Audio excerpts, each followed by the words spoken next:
So I heard a lot of responsibilities there. Healer, High Priestess, Isis.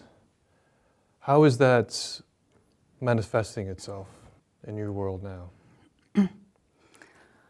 Well, I think that when we live a myth, we live both sides of the myth. That I lived both the healer part of the myth and Osiris's dismemberment. And I see the dismemberment as a metaphor for stress in our lives. We use language like we feel scattered, our hearts are broken. We all have a physical expression of our inner narrative. And I treat that physical expression. And as humans, we connect with story more than we connect with process. My clinical expertise is in decompressing the vagus nerve, but that doesn't really get anybody emotional. But if I tell you that the root system in your body has lost its voice and that we need to find its voice, then I can really, then people really get engaged in the process. And so by treating not just the physical body, but to treat the myth and the metaphor and that inner narrative, to me, that's the shortest path to your highest potential. Now I'm curious. So when was the first time that you drew that connection between mythology and the underlying healing powers of mythology? So I closed up my office a couple years ago because I knew, I have a string of credentials through my professional association, and I had kind of opened up a lot of, or what had opened up for me were a lot of psychic medium skills, and I spent some time trying to understand that, and stuffing myself into a physical therapy box was actually really stressful because it wasn't letting me show up with all of me. And I read Graham Hancock's Fingerprints of the Gods, and he's a journalist by trade, but he really has challenged the archaeology and anthropology communities on how they explain certain things. And one of the things he highlighted was that mythology was a mode of transmitting scientific information, and the myth of Isis and Osiris contains all of the numbers of the Earth's precessional cycle, how it rotates and tilts over time. And so that kind of led me in two directions. Like currently the Earth is at a 23.5 degree tilt, and my PT brain was like, well, what's 23.5 degrees from the midline? I measure angles all the time. And the opening at the base of your skull, where your vagus nerve comes out, is 23.5 degrees from the midline of the skull.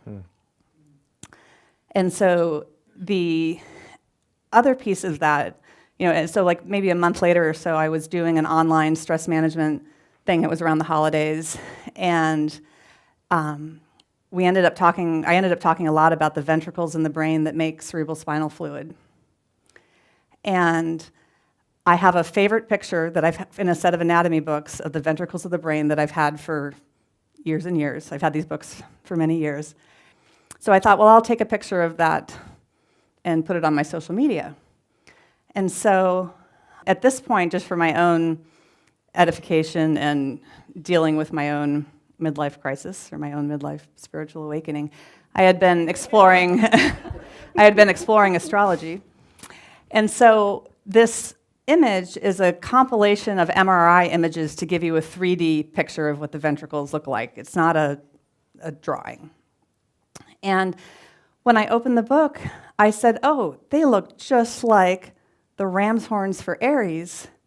And in astrology, Aries rules the head. And so then I was like, oh, I wonder where the rest of it goes. And so your hyoid bone in your throat, the way it sits on top of your larynx, looks just like the symbol for Taurus. And in astrology, Taurus rules the throat. Your aortic arch is the same shape as the symbol for Leo, and Leo rules the heart. Libra rules the kidneys, and the sign for Libra is a scale, and your kidneys hang off your aorta and inferior vena cava very much like a scale. A woman's reproductive system looks just like a scorpion.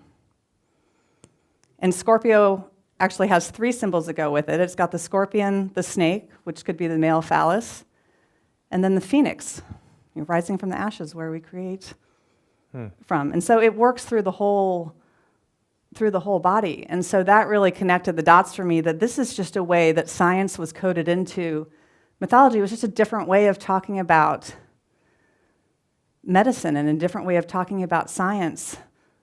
And I think that the story really, I think maybe the ancient, our ancient people were more connected with the idea that these spiritual underpinnings of our physical dysfunction were really the thing that we needed to treat. Wow. So, in 3 words, what is your meaning of life? Connect, align, expand. So, we know that stress is the root of all of our diseases, through both ancient traditions and modern research. And that connection is a really potent remedy. And that's connection with ourselves, connection with each other, connection with the world around us. There are many, many levels on which we can connect. And as a physical therapist, alignment has been my thing. Right. That's what we do. We focus on alignment. But I think we all think way too small about alignment. When I think about the vagus nerve, I think about the mycelium network of the Earth. And I think about the Laniakea supercluster, of which our Milky Way galaxy is just one little teeny part. And I think we have to look at these, like how we are literally a fractal of the cosmos and of the Earth, and what analogous structures that we have, and to really connect our alignment across all of those dimensions in order to really, truly thrive and heal and be the highest expression of ourselves. And I think that if I was going to give you one definition of pain and illness and disease, or one source of where it comes from, I would say that it's resisting our own expansion in an ever-expanding universe. Like, we know our universe is ever-expanding, and I think that when we resist that, whether we knowingly do that or not, that's when pain and injury and disease and stress and addiction and all of those things show up in our lives.